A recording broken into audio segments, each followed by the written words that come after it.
Nobody moved. Nobody breathed.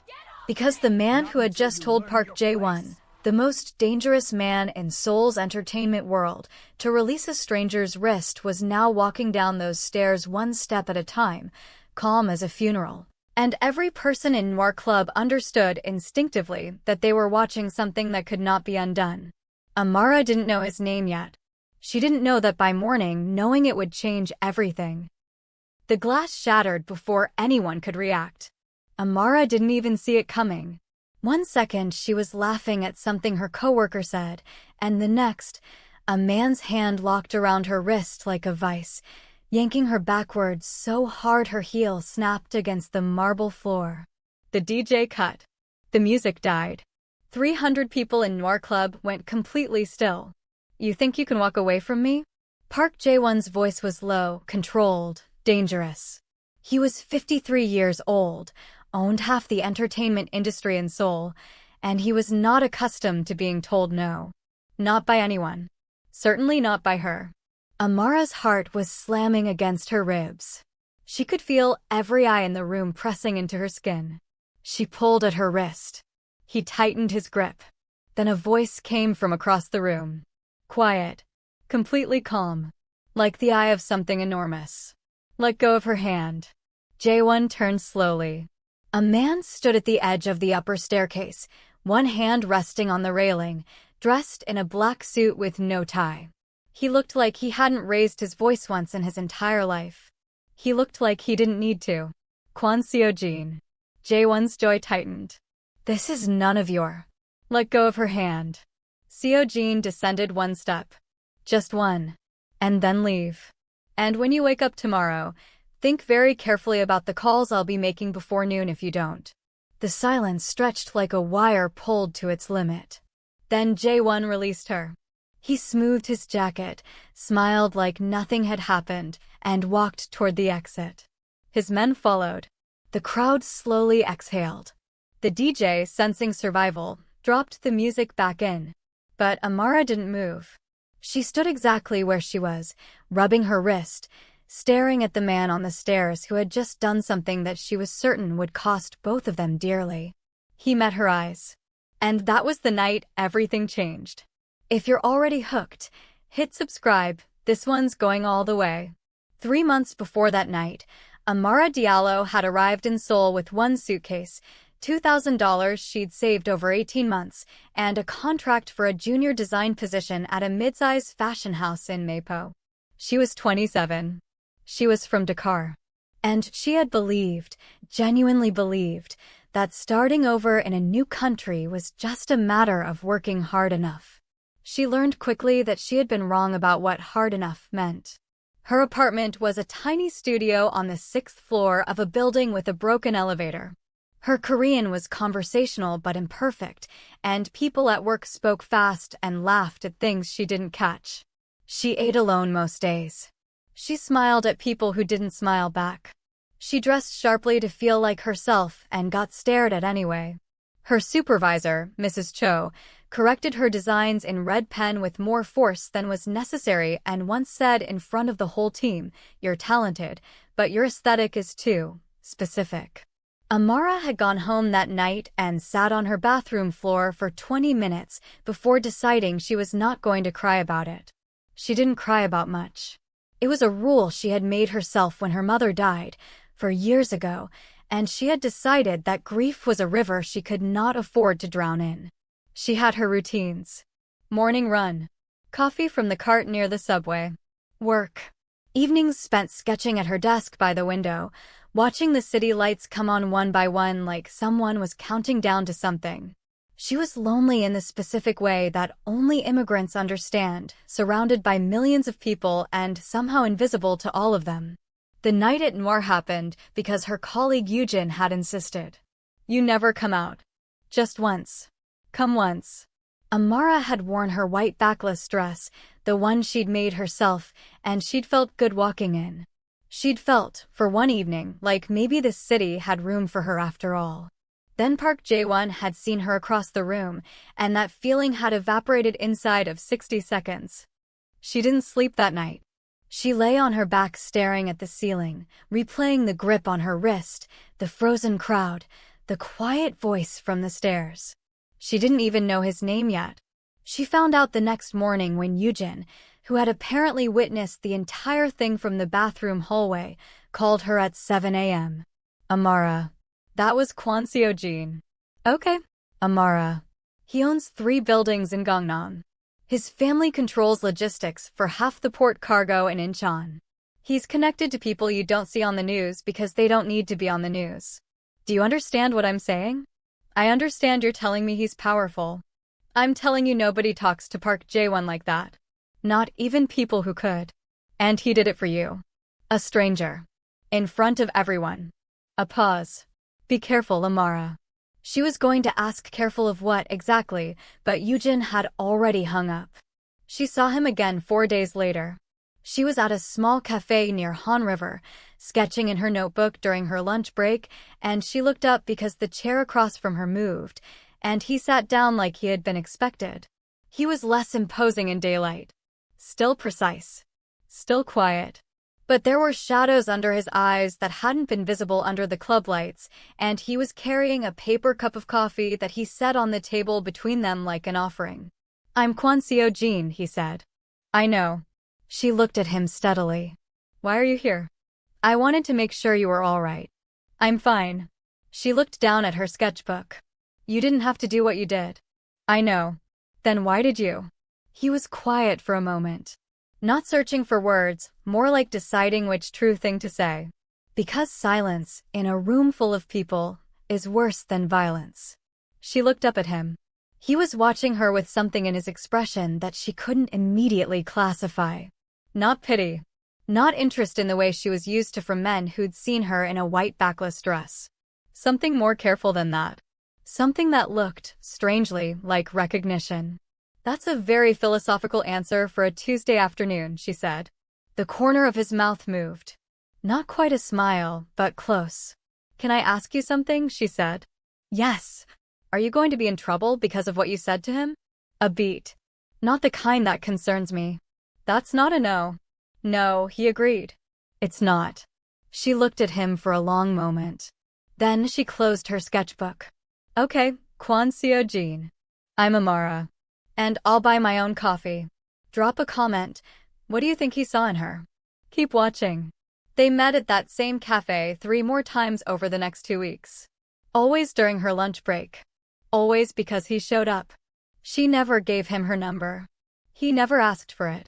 But he was there, and she found that she had stopped being surprised by that. He told her small things. That he had grown up in Busan. That his father had died when he was 16 and left him an empire that was equal parts asset and debt. That he had not chosen his life so much as inherited it, and that there was a difference between knowing what you're worth and knowing what you cost. She told him about Dakar. About her mother's fabric shop and how she'd learned pattern making by the time she was 10 because there was nothing else to do after school. About the scholarship that had taken her to Paris, then London, then here. About the years of building something from nothing and how exhausting it was to start over in every new city, invisible, until you proved you deserved to be seen. You don't talk about being lonely, he said once. She looked at him over her coffee. Neither do you. I'm not, he stopped. You come to this cafe every Tuesday, Wednesday, and Friday at 12:15 to sit across from a woman who told you she could buy her own coffee. She tilted her head slightly. You're lonely. He looked out at the river for a moment. Then back at her. Yes, he said. I suppose I am. Something shifted between them after that. Nothing dramatic. Just the particular warmth of 2 people who have stopped pretending in front of each other. Then things got complicated. It started with the black car she noticed parked near her building 2 mornings in a row. Then a man she didn't recognize sitting in the lobby of her office when she came back from lunch. Then a phone call. Her personal number, no one she knew, that disconnected the moment she picked up. She called Seo-jin. Someone's watching me, she said when he answered. A pause. 2 seconds, maybe 3. Where are you? My apartment. Don't go out tonight. Seo-jin. I'm handling it. I don't want you to handle it. Her voice was tighter than she intended. I want you to tell me what's happening. Is this J1? Another pause. Longer. Yes. She sat down on the edge of her bed. What does he want? To demonstrate that I made a mistake interfering. That I can't protect someone indefinitely. That power has limits. And can you? Protect someone indefinitely? I don't know. The honesty of that, the way he said it without flinching, hit her somewhere unexpected. She'd expected the powerful man's answer. The reassurance. The armor. Instead, she got the truth, and somehow that was worse and better at the same time. I don't want anyone hurt because of me, she said. Her voice was very quiet now. Do you understand? I came here to build something. Not to be someone's problem. You're not a problem. Then fix this. And if you can't fix it, she stopped. Steadied herself. Then I need to know, Seojin. So I can make my own decisions. Give me 72 hours. She almost said no. 72 hours, she agreed. He came to her building the next evening. She met him in the lobby because she hadn't invited him upstairs, and he stood in the fluorescent light looking like a man who had not slept in 36 hours, which she suspected was accurate. J1 has a debt with my family, he said, without preamble. An old arrangement that he has been trying to renegotiate for 2 years. He knows that going after you is going after me. He wants me reactive. Emotional. He wants me to make a mistake. And are you? Emotional. He looked at her. More than I've been in a very long time. She felt the words land somewhere between her ribs. She didn't move. I'm going to pull back, he said. Contact between us, I need to limit it. For your safety. You're pushing me away. I'm trying to. I know what you're trying to do. Her jaw tightened. You're deciding for me. You decided to help me without asking. You decided to pursue me, don't pretend you didn't, and now you're deciding to disappear. And none of this, Seojin, has included what I want. He was very still. What do you want? He asked. The rain started outside. She could hear it hitting the glass doors of the lobby. She looked at him for a long moment, this man who was powerful and lonely and controlled, and she could see clearly now, absolutely terrified of what was happening to him. I want you to stop running away in the direction of me, she said. Either go or stay. But choose. He took one step toward her. She didn't move back. He was close enough now that she could see the exact moment he made the decision, something in his face that opened and then steadied, like a door swinging shut on something old and opening onto something new. His phone rang. He didn't look at it. Then it rang again. He exhaled, a sound that was almost a laugh, almost a surrender, and answered it. Whatever he heard made him go very still. When? His voice was back, that controlled, even register. Where? He looked at Amara. Don't leave this building. And he was gone. She did not listen to that instruction. She waited 14 minutes, long enough to be reasonable, short enough that she could still follow him, and then she took a cab to the docks. She didn't know why. Instinct, maybe. The same instinct that had kept her alive in cities that hadn't wanted her, that had made her cross oceans alone, that told her when something mattered enough to move toward it instead of away. She arrived to find it already almost over. Seojin was standing in the yellow light of the loading dock. There were 4 men she didn't recognize. 2 of J1's security standing apart with their hands raised. And J1 himself, backed against a shipping container, looking for the first time like a man who understood that he had overplayed his hand. The police sirens were already audible, distant but approaching. She saw the moment one of J1's men moved a fast, economical lunge, and she saw Seojin step in front of it, and she made a sound she didn't recognize coming from herself. He took the hit to his shoulder. Stayed on his feet. Didn't even stagger much. The police arrived 42 seconds later. She was still standing at the edge of the dock when they led J1 past her in handcuffs. He looked at her once. She looked back and did not look away. He was the one who broke first. Afterward, when the dock was quieter and someone had bandaged Seojin's shoulder, she walked over to where he was sitting on a crate, and she stood in front of him without saying anything for a moment. I told you to stay in the building, he said. I know. You never listen. I listen, she said. I just disagree. He almost smiled. Then he winced because smiling moved his shoulder. Come on, she said. Let's get you somewhere warmer. If you've made it this far, you already know what to do. Like this video and subscribe. The ending is everything. He healed slowly. She made him soup once, badly, and he ate all of it without commenting on the fact that she had somehow oversalted and undercooked it simultaneously. She took that as an important data point about his character. They spent 3 evenings together while his shoulder was healing. Long, quiet evenings in his apartment overlooking the Han River, where she sketched and he read, and they talked about everything except what was happening between them, because some things are better approached from the side. On the 4th evening, she looked up from her sketchbook and found him watching her. You're staring, she said. I know. Say something, then. He was quiet for a moment. The city lights moved on the river below. I've spent 15 years being careful, he said. Controlled. Building things. Protecting things. I haven't, he stopped. Started again. There have been people, but no one I wanted to stay for. She put her pencil down. And now? She asked. And now, he said, I'm terrified. She stood up, walked across the room, and sat beside him, close enough that their shoulders touched. He didn't move. She looked at the river. When my mother died, she said, I made a rule that I wasn't going to need anyone too much. Because needing people is how you get hurt when they leave. She paused. I've been following that rule for 4 years. And now? He asked. She turned to look at him. He was already looking at her. You didn't save me, she said. In that club. I was going to handle it. I was scared, but I was going to handle it. She held his gaze. You just made sure I didn't have to. Do you understand the difference? He was very still. You saw me, she said. Not someone to rescue. Me. And I don't know what to do with that, Seoul, because I've been invisible for so long that being seen feels dangerous. I know, he said quietly. I know exactly what that feels like. She leaned her head against his shoulder, the uninjured one. He didn't move for a moment.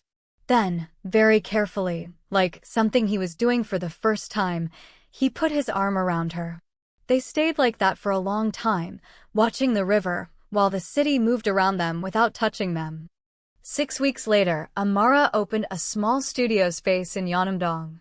It wasn't a cafe, exactly, more of a design workshop with good coffee and 3 tables where people could sit and work. She sold pieces she made herself and took small commissions. She painted the sign above the door herself, in both Hangul and French. On the day she opened, Seoul arrived at closing time with flowers that were slightly too large for the space and stood in the doorway looking like a man who was very powerful and also uncertain whether he'd gotten the right ones. Too much, he said. She took the flowers. Very much. She put them on the counter. They're perfect. He looked around the studio. She watched him take in the fabrics on the walls, the sketches pinned above the work table, the hand-lettered menu board, the small succulent she'd put in the window. It looks like you, he said. That was the idea. He looked at her. She looked at him. Outside, the evening was coming in gold and quiet over the rooftops. A street vendor somewhere was playing music, something soft and far away. She turned the sign on the door from open to closed and locked it. Come on, she said. I'll make you coffee. I've tasted your cooking. That was soup. Coffee I can do. He laughed, a real one, unguarded, the kind that changed his whole face and followed her inside. There is a kind of love that doesn't announce itself. It doesn't arrive in grand gestures or perfect timing. It arrives in a quiet voice in a crowded room. In soup that's too salty, eaten anyway. In flowers that are too large. In the particular courage of 2 lonely people deciding, against all their careful rules, to stay. It says, I see you. Not what you survived. Not what you carry. You. And sometimes, if you're paying attention, that's the loudest thing in the world. If this story moved you, subscribe. Every week there's a new one. Like this video and leave a comment below telling me, what was the moment that got you? I read every single one. See you next week.